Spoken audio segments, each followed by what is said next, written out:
Welcome back. In this week's episode, I will be sharing with you habit number 2, the habit of forgiving and forgiving often. People are reluctant to forgive because they think that in doing so, they are accepting the other person's behavior, or that perhaps they are letting the other person off the hook. And this is simply not true. Forgiveness is the greatest medicine for the soul. It is the one thing that can free you from the chains of regret, anger, and shame. Every time we hold on to resentment, we stay energetically tied to those who wronged us, to the one person that we want to forget. Therefore, letting go and learning to forgive is an act of self-liberation. Forgiveness is more for you than for the perpetrator. It is coming to the realization that your peace and your joy are worth more than the anger and the hurt that poisons only you. So learn this powerful habit of forgiving and forgiving often, so that you don't get those trapped negative emotions in the cells and organs of your body, which, if not released over time, they can manifest into a disease. And I find that the quickest way to forgiveness is to shift your focus from the hurt that it caused you to the lessons that it taught you. The nice thing about forgiving and letting go is that you don't have to face the person if you don't want to in order to forgive. All you have to do is a very quick 4-step process. It's a little technique that I developed that I'm happy to share with you. Step number 1, find a quiet space. Step number 2, put a hand over your heart and proceed to close your eyes. Step 3, begin to breathe slower and deeper than usual. Do this for a few counts until you feel your body begins to relax. And step 4, bring the image of that person who hurt you into your heart center. And imagine that they're standing in front of you, and tell them, I release myself from you by forgiving the wrong you've done to me. While still having your hand on your heart, invoke the feeling of compassion and send empathy to that person. You could say, I let go of all the resentment I held for you.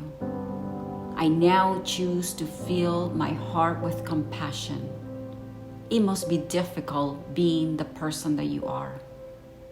I now understand how hurt and wounded you must be. Only a damaged person can hurt others the way you do.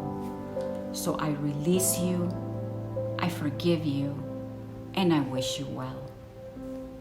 As important as it is for us to forgive others, we also have to learn to forgive ourselves, because we all have things that need forgiving. So in front of a mirror, or by closing your eyes and going within, tell yourself all the things that you need to let go, all those things that need forgiving. It helps when you use your name. So address yourself something like, Waleuska, I forgive you for, and then proceed to list all the things that need forgiving. This is such a powerful technique. It's so simple, but yet very powerful. It will make you feel lighter. Try it. I, for once, used the mirror technique because I felt it was more personal. So I told myself, Waleuska, I forgive you for breaking your family apart. This was a huge weight that I carry with me even years after my divorce. Waleuska, I forgive you for not trying harder. I forgive you for hurting the people you loved. Waleuska, I forgive you for letting fear win the day. I forgive you for letting others betray and use you. Waleuska, I forgive you for not loving yourself enough to walk away. And this process has to go on until you feel that there is nothing left in you to forgive. And the beautiful thing is that this is a process that you can apply at any point in your life, anywhere you are. Try it. Forgiving yourself and others is a powerful way to break the energetic ties that keeps us often tied to that person that so much we want to forget. But more than anything, it's going to free you so that you can live a more peaceful life. After all, that is your best revenge on anyone that has ever hurt you. For you to go on to live a full, happy, and peaceful life, free of anger, free of hatred. Remember that forgiving is not excusing the person, and it's also not welcoming the person back into your life. One thing that may help you on your path to forgiveness is to put yourself in the perpetrator's shoes. And this may be strange for you in the beginning, but when you can understand the world, it will give you insights as to perhaps why they are the way they are, or why they did what they did to you. And again, this is not to excuse them. I want to be clear on that. But it is something that is going to give you a lot of perspective. When it was time for me to finally forgive this man who repeatedly betrayed me and hurt me, I remember trying to project myself in his life and looking at everything that he had gone through, and I discover how sad his upbringing had been. Here was a man who had no guidance, no nurturing, no maternal bond.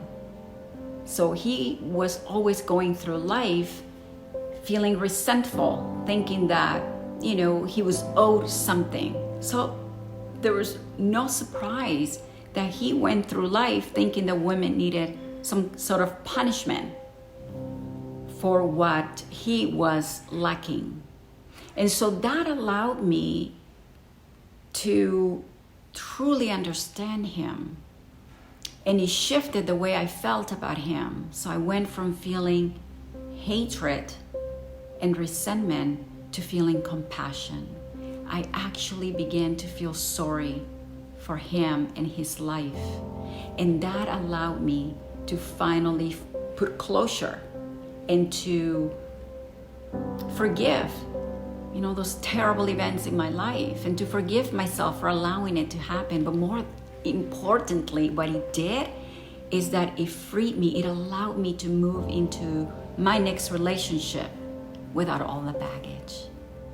So your assignment for this week is to use this technique and go through each person, through each event, one by one, and forgive everything that needs forgiving. Feel in your heart what it feels like not to hold any negative emotions towards anyone that has ever wronged you. Last but not least, know that forgiving is like grieving. It has various stages. So take your time and don't rush the process. As much as I am advocating for you to forgive and to forgive often, also I'm advocating for you to allow that process of grieving. Because if you rush it just because you feel that forgiving is something that you need to do, it will only be superficial, but the anger and the resentment that hurts your heart will remain. So make sure that you take your time, and when you are ready, let go and forgive. And rest assured that anyone who has ever hurt you is not off the hook. Okay, but it is not your job to avenge or revenge or to punish. Life does a pretty good job of doing that herself.